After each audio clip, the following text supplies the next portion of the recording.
Sensationalized media coverage of current events can have a significant impact on public perception and understanding of current events as well as on education. This is Rodrigo Calapan, and allow me to share the impact of sensationalism. Sensationalism in the journalistic field is defined as the perception of stories in a certain way which intends to kindle the public opinion, interest, and excitement at the expense of accuracy. We could say that sensationalism is an editorial bias that is mostly prevalent in mass media just to overhype stories or events and manipulate facts and figures of the stories, which ultimately leads to the contradiction of professional journalist standards. Sensationalism, otherwise known as yellow journalism, has been engraved in our media industry for a very long time now.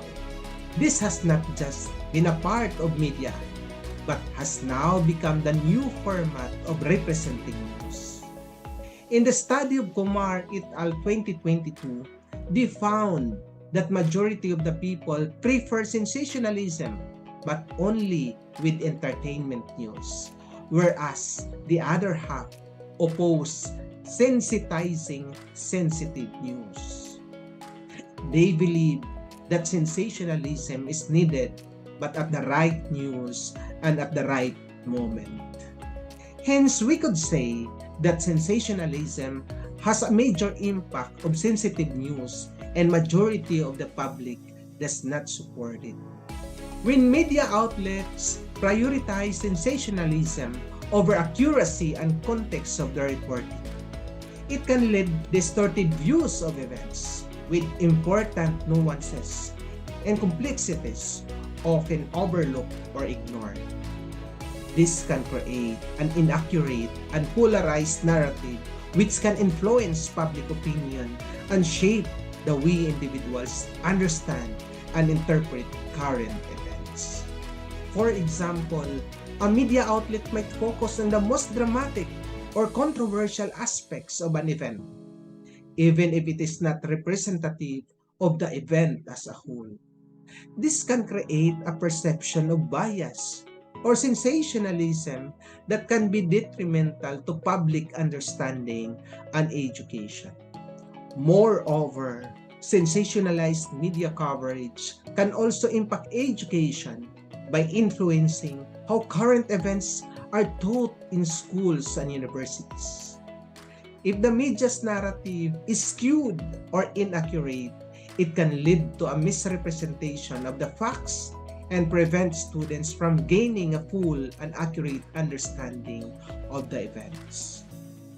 In the Philippine setting, we have observed and heard a series of sensationalized media coverage of current events, especially during campaign and election season.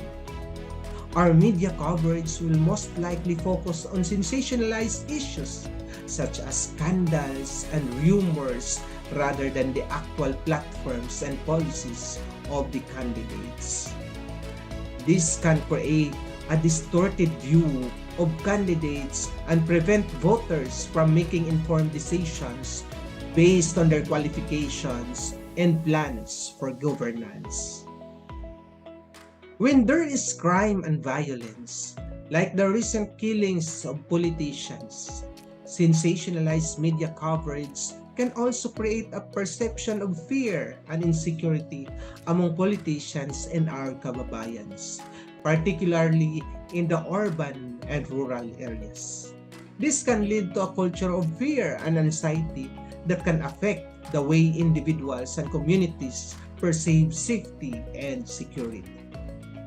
When it comes to social issues related to social justice, human rights, and gender equality, this can be sensationalized by media, leading to a distorted understanding of these issues.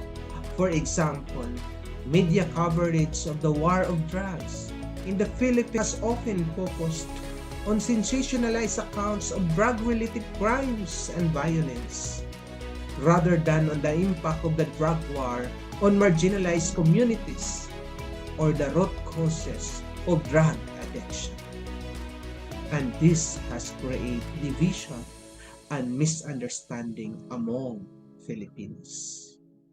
When it comes to natural disasters, sensationalized media coverage during typhoons, earthquakes, volcanic eruptions, etc. can also create a perception of panic and chaos, leading to further disruption and confusion during an already challenging times.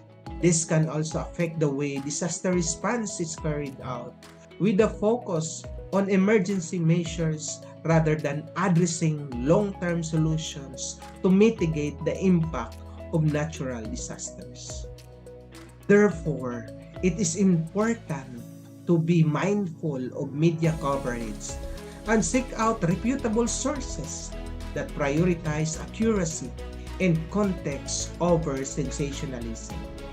Additionally, educators should strive to provide a balanced and nuanced perspective on current events, drawing on a variety of sources and perspectives to help students develop critical thinking skills and more accurate understanding of the world around them.